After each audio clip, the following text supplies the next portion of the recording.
Hi guys! At dahil maulan ngayong araw na to, ang hirap magpalabas ng aking mga fur babies. So hindi ko sila pinapalabas. Yun nga lang, ang kanilang pupo and wiwi ay nasa loob. Pero anyway, wala namang problema doon kasi madali namang mag-wash dahil nga pina-power spray na. So ayan sila.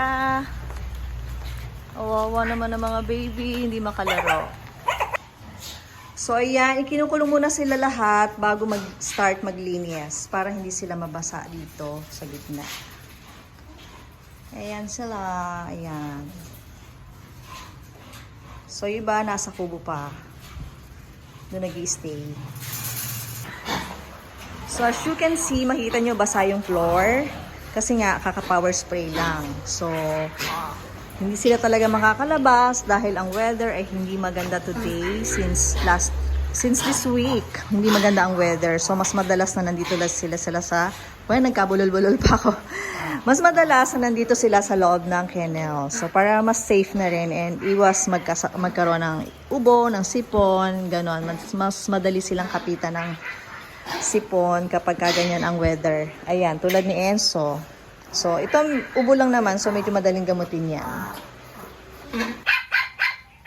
So, andito naman tayo sa loob ng kubo. Ayan, mapapansin nyo, andyan din yung mga, andito lang naman madalas yung mga to eh. Kaya, dito na lang din sila naglalagay. So, hindi ko rin naman sila mapalabas dahil nga yung ulan, unpredictable, uulan, hihinto. And then, basa nga yung lupa. So, hindi talaga pwedeng maglalabas-pasok. Kaya, kanina umaga, yan, nagdakot na ako ng kanilang pupo dito. And yung ihi naman, madali lamang lalisin yun. So, ayun, pag umuulan, ganito lang po ang situation namin. At medyo mahirap, hindi sila makalaro sa labas. Which is, yun ang gusto nila talagang ginagawa, ang maglaro sa labas. Ay, ni Kauri! So, ayun, bye-bye. Thank you for watching, guys. And please don't forget to subscribe on my channel. Goodbye. Thank you.